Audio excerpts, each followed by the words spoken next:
সুখবর শোনালো পশ্চিমবঙ্গ রাজ্য সরকার। 6 কোটিরও বেশি মানুষ যারা এতদিন ধরে যুক্ত ছিলেন স্বাস্থ্যসাথী প্রকল্পের সঙ্গে, এবার কিন্তু তারাই জুড়ে যাবেন আয়ুষ্মান ভারত প্রকল্পের সঙ্গে। ফলে এবার পশ্চিমবঙ্গ হোক কিংবা সারা ভারতের যে কোনো প্রান্তে, যে কোনো প্রাইভেট হাসপাতালে আপনি করাতে পারবেন যে কোনো চিকিৎসা একেবারে ক্যাশলেস উপায়। স্বাস্থ্যসাথীর কার্ডের সঙ্গে যুক্ত এমন 6 কোটিরও বেশি যারা কার্ড হোল্ডার তাদেরকে আয়ুষ্মান ভারতে এক্ষুনি নিয়ে যেতে পারবো। ফলে এবার আপনার কাছে ফোন থাকুক কিংবা কালার টিভি, বাইক থাকুক কিংবা জমি, আপনিও কিন্তু জুড়ে যেতে পারবেন আয়ুষ্মান ভারত প্রকল্পের সঙ্গে। আজকের এই ভিডিওতে আমরা তুলে ধরবো আয়ুষ্মান ভারত প্রকল্প নিয়ে কি বললেন শুভেন্দু অধিকারী, কারা কারা পাবেন এই কার্ড, কবে থেকে দেওয়া হবে এই প্রকল্পের সুবিধা। তাই অবশ্যই এই ভিডিওটি ধৈর্য ধরে শেষ পর্যন্ত দেখতে ভুলবেন না। চলুন শুরু করা যাক। প্রথমেই জানাবো 23শে মে নবান্নে আয়ুষ্মান ভারত প্রকল্প নিয়ে একটি সাংবাদিক বৈঠক করেন রাজ্যের মুখ্যমন্ত্রী শুভেন্দু অধিকারী। সেখানে তিনি এমন কিছু ঘোষণা করেন যা যদি বাস্তবায়িত করা যায় আমাদের রাজ্যের স্বাস্থ্য ব্যবস্থাকেই কিন্তু আমূল পরিবর্তন করে দেবে। কেন্দ্রীয় স্বাস্থ্য দপ্তরের সঙ্গে আজ প্রথমে একটা ভার্চুয়াল বৈঠক করেন শুভেন্দু অধিকারী। তারপর তিনি জানিয়ে দেন পশ্চিমবঙ্গে এবার একেবারে পূর্ণ মাত্রায় শুরু হবে আয়ুষ্মান ভারত প্রকল্প। এর পাশাপাশি তিনি কিছু ঘোষণাও করেন, এবার সেগুলোই এক এক করে পয়েন্ট করে তুলে ধরবো আপনাদের সামনে। তিনি প্রথমেই বলেন যে 6 কোটিরও বেশি পশ্চিমবঙ্গবাসী এতদিন ধরে স্বাস্থ্যসাথী প্রকল্পের সঙ্গে জুড়ে ছিলেন, সুবিধা পেয়েছেন। এবার তাদেরকেও জুড়ে নেওয়া হবে আয়ুষ্মান ভারত প্রকল্পের সঙ্গে। অর্থাৎ এর ফলে কিন্তু তিনি একটা গুজবের অবসান করে দিয়েছেন। কারণ গত কয়েকদিন ধরে একটা কানাঘুষো শোনা যাচ্ছিল যে যাদের যাদের স্বাস্থ্যসাথী কার্ড রয়েছে তারা কিন্তু আয়ুষ্মান ভারত প্রকল্পের সুবিধা পাবেন না। তবে এবার সেই গুজবকে একেবারেই নস্যাৎ করে দিলেন শুভেন্দু অধিকারী। এছাড়াও একটা বড় সমস্যার হাত থেকে রেহাই পেলেন রাজ্যবাসী। কারণ এই স্বাস্থ্যসাথী প্রকল্প শুধুমাত্র পশ্চিমবঙ্গের একটি প্রকল্প।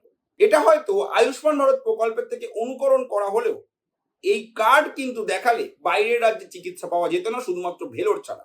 যার ফলে অনেক পশ্চিমবঙ্গবাসী যারা দিল্লি, মুম্বাই, ব্যাঙ্গালোরে চাকরি করতেন তাদের স্বাস্থ্যসাথী কার্ড থাকলেও তারা কিন্তু সেখানে কোনো চিকিৎসা করাতে পারতেন না।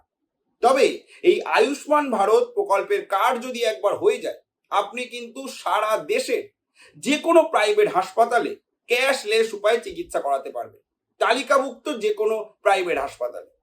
এটা কিন্তু সব থেকে বড় সুবিধা, এটা কিন্তু মাথায় রাখতে হবে। এবার আপনাদের জানাবো দ্বিতীয় পয়েন্ট। মুখ্যমন্ত্রী জানিয়েছেন জুলাই মাসের মধ্যে আয়ুষ্মান ভারতের কার্ড দেওয়া শুরু করার লক্ষ্য নেওয়া হয়েছে। অর্থাৎ জুলাই মাস থেকে হয়তো এই কার্ড দেওয়া শুরু হবে।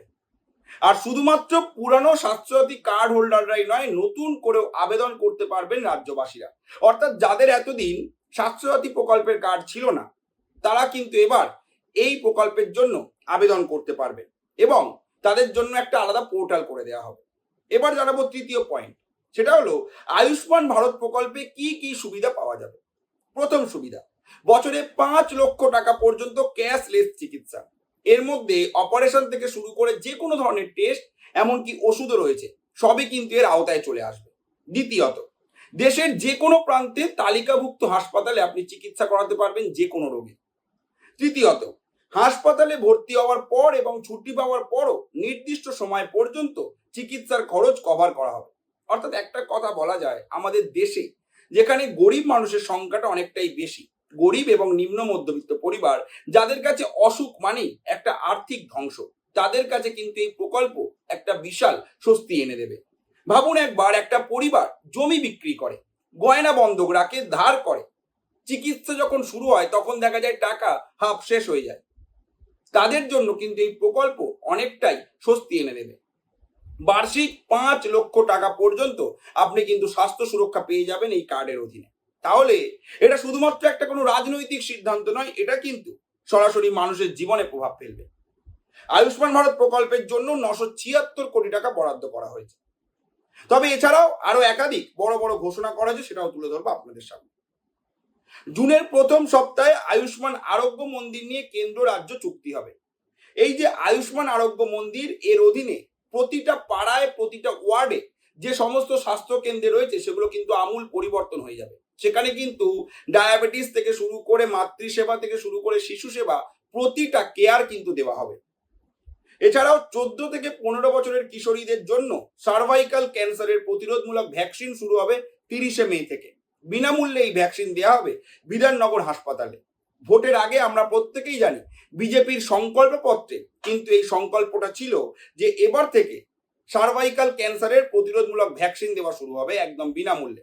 আর সেটা কিন্তু শুভেন্দু অধিকারী ক্ষমতায় আসার পর, মুখ্যমন্ত্রী হওয়ার পর, তিনি আমরা প্রত্যেকেই জানি 9 মে তিনি মুখ্যমন্ত্রী পদের শপথ নিয়েছেন। আর আজকে 23শে মে 14 দিনের মাথায় নিজেদের একটা সংকল্প পূরণ করে ফেললেন। এছাড়াও রাজ্যে 469টি প্রধানমন্ত্রী জন ঔষধি কেন্দ্র তৈরি করা হবে। এবার একটু জন ঔষধি কেন্দ্রের কথাটা বুঝে নিন। মুখ্যমন্ত্রীর কথায় 2000 টাকার ওষুধ পাওয়া যাবে 200 টাকায়, মানে 80 থেকে 90% পর্যন্ত কম দামে ওষুধ। অর্থাৎ যে পরিবার আগে মাসে হাজার হাজার টাকার ওষুধ কিনতো, তারা কিন্তু এবার অনেক কম খরচে পরিবারের ওষুধের খরচা মেটাতে পারবে। এছাড়াও প্রত্যেক জেলায় মেডিকেল কলেজ তৈরির পরিকল্পনা নেওয়া হয়েছে। উত্তরবঙ্গে এইমস তৈরির দিকেও পদক্ষেপ নেওয়ার কথা বলা হয়েছে। ন্যাশনাল হেলথ মিশনে 2103 কোটি টাকা বরাদ্দ করা হয়েছে। স্বাস্থ্য ক্ষেত্রে 3 মাসের মধ্যে নিয়োগ করা হবে শূন্য পদগুলোতে। অর্থাৎ আপনাদের কাছে তুলে ধরলাম 23শে মে কি কি ঘোষণা করেছেন শুভেন্দু অধিকারী। সরকারে আসার 14 দিনের মধ্যে বিজেপি সরকারের এই সমস্ত প্রতিশ্রুতি, এই সমস্ত যা যা আজ ঘোষণা করা হয়েছে, যদি বাস্তবায়ন করা যায় তাহলে কিন্তু রাজ্যের স্বাস্থ্য ব্যবস্থা অনেকটাই বদলে যাবে। আপনাদের কি মনে হয় শুভেন্দু অধিকারী যে যে ঘোষণাগুলো করলেন সেগুলো কি সত্যি পশ্চিমবঙ্গের স্বাস্থ্য ব্যবস্থার আমূল পরিবর্তন করে দেবে, নাকি সেগুলো শুধুমাত্র থেকে যাবে খাতায় কলমে? জানাতে ভুলবেন না আপনাদের মতামত কমেন্ট করে। ধন্যবাদ। আর যদি এই চ্যানেলের কন্টেন্ট আপনাদের ভালো লাগে, যদি এরকম লেটেস্ট কন্টেন্ট আপনারা প্রতিদিন পেতে চান, তাহলে অবশ্যই ফলো এবং সাবস্ক্রাইব করতে ভুলবেন না আমাদের এই চ্যানেলটিকে। ধন্যবাদ।